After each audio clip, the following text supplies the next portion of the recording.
Assalamualaikum warahmatullahi wabarakatuh. Halo, apa kabar fans sinetron terpaksa menikahi tuan muda dimanapun kalian berada. Semoga kalian selalu diberikan kesehatan serta dimudahkan dalam mencari rizkinya. Amin amin amin ya robbal alamin.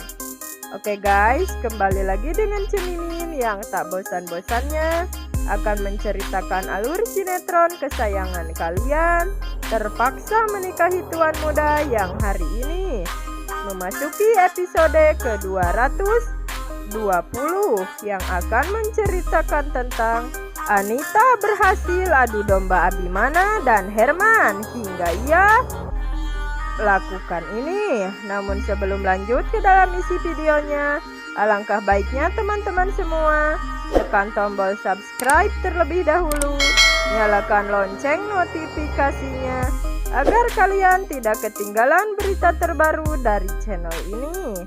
Dan usahakan ya guys, tonton videonya sampai selesai agar tidak terjadi kesalahpahaman di antara kita nantinya.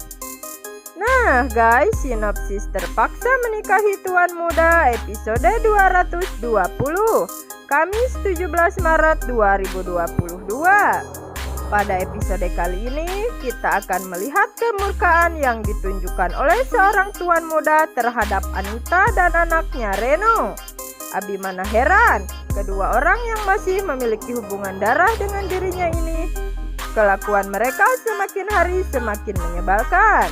Dalam hati kecilnya, tuan muda malah merasa menyesal telah memberikan bantuan pada mereka selama ini. Entah kenapa, baik Anita maupun Remo sama sekali tak menunjukkan sikap terima kasih terhadap Abimana. Keduanya bahkan masih saja ingin menghancurkan Abimana dan Kinanti. Reno bahkan telah melakukan sesuatu yang sama sekali tidak dipahami oleh tuan muda. Bagaimana mau dimengerti?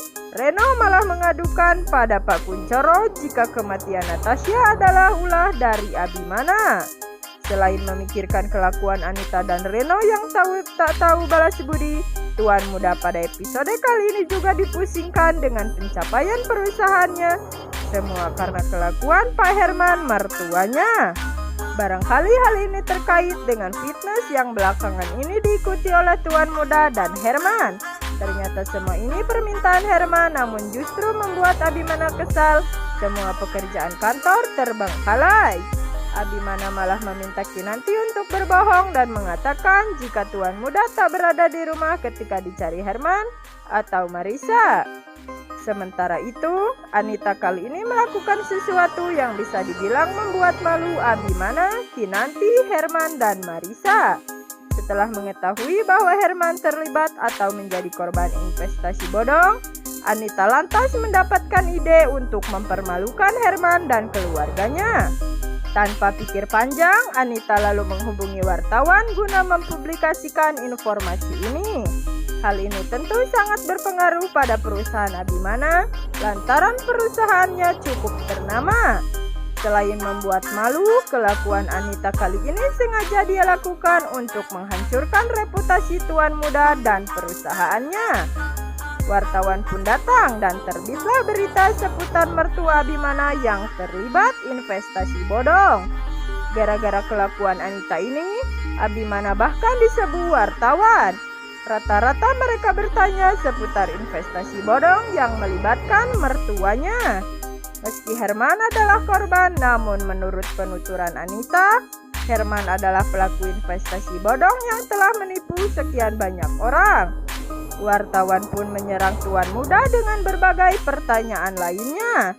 Yang paling menohok adalah wartawan menduga investasi bodongnya Herman memiliki kaitannya dengan perusahaan Abimana. Mendapati serangan wartawan tentang sesuatu yang sudah diputarbalikan, tuan muda sontak saja marah. Dengan wajah penuh emosi, tuan muda mengancam wartawan siapa yang berani menaikkan berita ini akan dituntut oleh tuan muda. Pada kesempatan yang sama juga, Abimana menjelaskan kalau semua informasi yang diperoleh wartawan adalah hoaks dan tidak sesuai kenyataan yang sebenarnya. Abimana lalu pergi meninggalkan wartawan. Kali ini Abimana sepertinya sudah muak dengan kelakuan Herman yang terlibat dalam investasi bodong dan tuan muda terkena imbasnya. Tanpa memandang kalau di hadapannya ini adalah mertuanya, tuan muda lantas memarahi Herman. Abimana merasa Herman tak mengindahkan peringatan darinya tempo hari. Nah guys, bagaimana? Saksikan terus kelanjutan sinetron Terpaksa Menikahi Tuan Muda nanti sore ya, karena acaranya akan semakin seru dan menegangkan.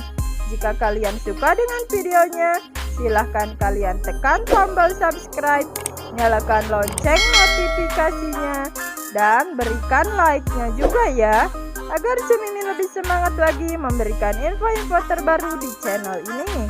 Cemimin dan kru pamit undur diri. Wassalamualaikum warahmatullahi wabarakatuh.